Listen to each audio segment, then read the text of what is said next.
Bonsoir. Je dédie ce texte à mon ami Francis Vadé-Thierry. Valérie Lemieux, Pour manger, fable.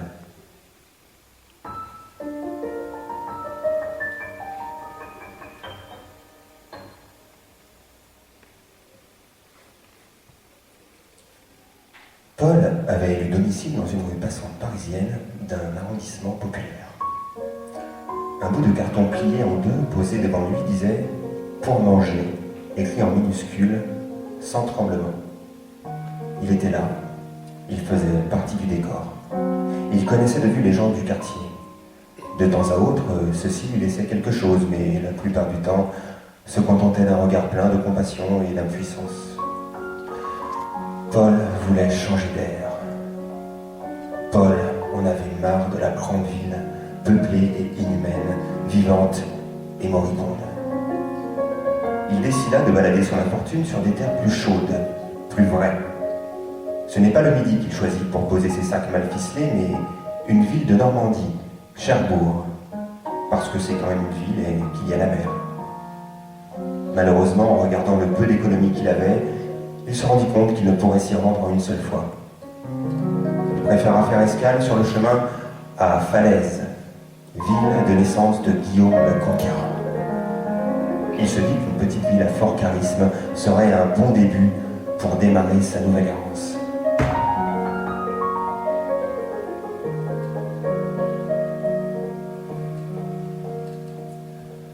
En arrivant, il se sentit en terrain familier, étranger, mais non hostile. Cette ville ne l'attendait pas, mais ne demandait qu'à être présentée. Il chercha son nouvel emplacement comme on cherche à se garer en plein été, à l'ombre si possible, mais près du centre quand même. L'église Saint-Gervais?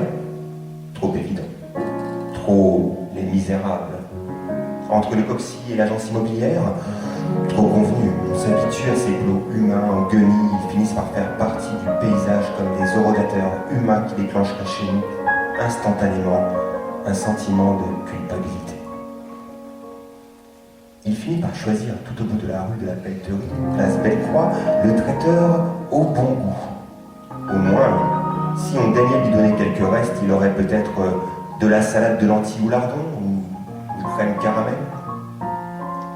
Il étala son décorum comme s'il exposait ses produits sur un marché. La petite pancarte, pour manger, la tasse de campeur kaki en guise de tirelire, la couverture et l'absence de chien qui montrait que cet homme n'en avait pas totalement fini avec l'espoir d'une autre vie, qu'il n'avait pas totalement baissé la garde.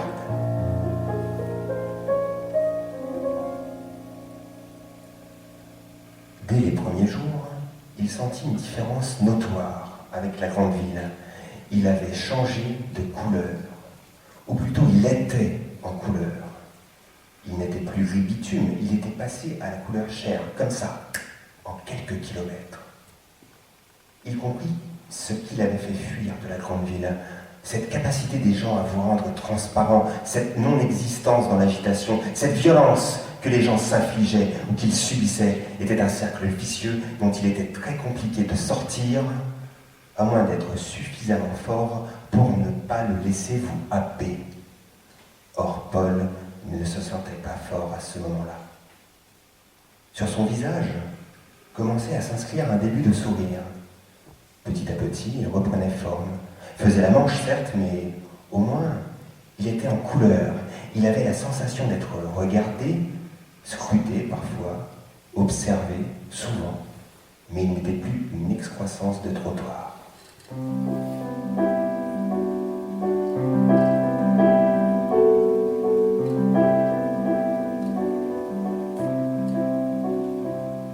Son nouveau domicile, place Bellecroix, lui donnait entière satisfaction. Il récoltait des bonjours, des sourires et même quelques conversations de ci de là. C'est avec les gens de bon goût qu'il y avait un léger souci. Madame Georges lui donnait les restes, parfois, mais ceci désolait Paul. En effet, les mets manquaient de goût. Les lentilles étaient cuites à l'eau, les desserts fades et les salades grasses et mal assaisonnées. Il les mangeait, bien sûr, mais avec ennui. Passé les premières bouchées, il se remplissait comme on fait le plein, mécaniquement. Il prit son courage à deux mains et osa donner un conseil à Madame Georges un jour où il faisait beau et où elle avait l'air d'être de bonne humeur. Madame Georges, si je puis me le permettre, les lentilles méritent d'être cuites avec un bouquet garni et du lard. Elles n'en seront que meilleures. Madame Georges s'exécuta et nota que ces lentilles avaient meilleur goût, que ses clients en demandaient de plus en plus. Paul souffla à Madame Georges une recette de salade aux pommes de terre tièdes dont il détenait le secret. Après exécution, Madame Georges s'étonna du nouveau succès de sa salade de pommes de terre. Bref, ce garçon, se dit-elle, a vraiment un palais très délicat. Je vais lui proposer de faire un stage en cuisine afin d'améliorer mes recettes. Paul n'en croyait pas ses oreilles. Un stage chez Au Bon Goût.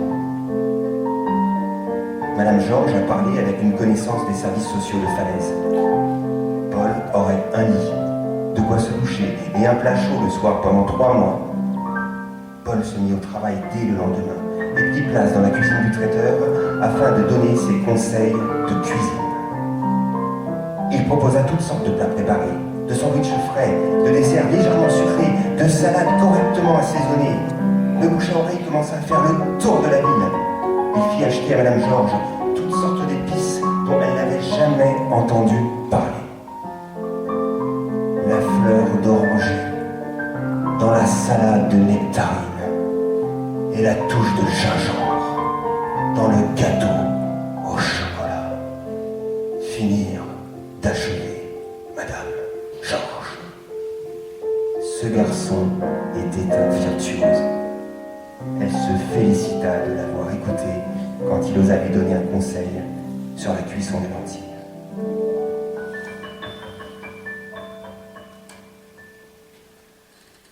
Un matin, un homme d'une 60aine d'années, à l'œil vif, entra chez Au Bon Goût afin d'y acheter divers plats préparés, salade, antipasti et un petit choix de dessert.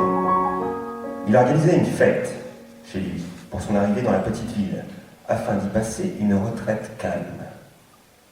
Étonné par la saveur des salades, des divers plats préparés par le traiteur, il félicita et demanda à Madame Georges son secret.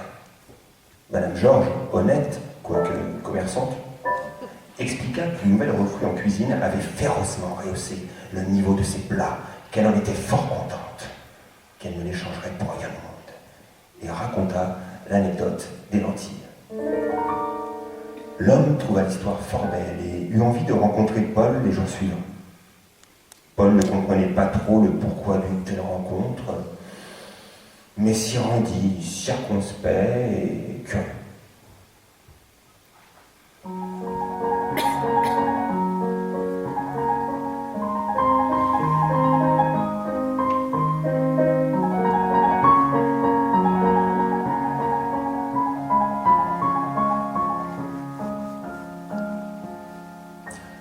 L'homme tomba sous le charme mêlé d'assurance et d'humilité du dit Paul.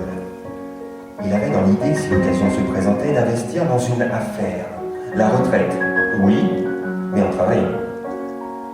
Pour avoir fait rapidement le tour de la ville, il pensait qu'une affaire dans la restauration pourrait trouver son public, à condition que cette table ne soit pas trop chère et de bonne qualité. En discutant avec Paul, ils se mirent d'accord sur le fait qu'une table d'hôte, proposant des produits frais de saison, un menu unique, serait la bonne idée. Paul avait tout en tête, la décoration, les menus, la présentation, la cuisine apparente et même, comble de la convivialité, la possibilité de dîner avec ses clients quand il en aurait le temps. L'idée plut tout de suite à cet homme sage et avisé qui néanmoins avait le goût du risque. Un petit budget serait alloué à Paul afin qu'il se trouve un logement vide. Le restaurant serait situé près de l'église Sainte-Trinité, 30 mètres carrés, totalement à retaper. Les travaux démarrèrent assez vite, et le restaurant fut prêt pour la rentrée de septembre. La décoration était simple, beaucoup de blanc, de gris, bois, pierres apparentes, quelques carreaux de métro de couleur noire. Le mobilier était blanc et bois, le lieu lumineux, très joyeux et apaisant.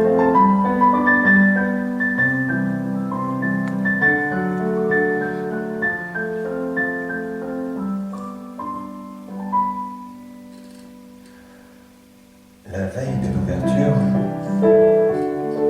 tout en fumant une cigarette, Paul sortit et prit un peu de recul sur le trottoir d'en face.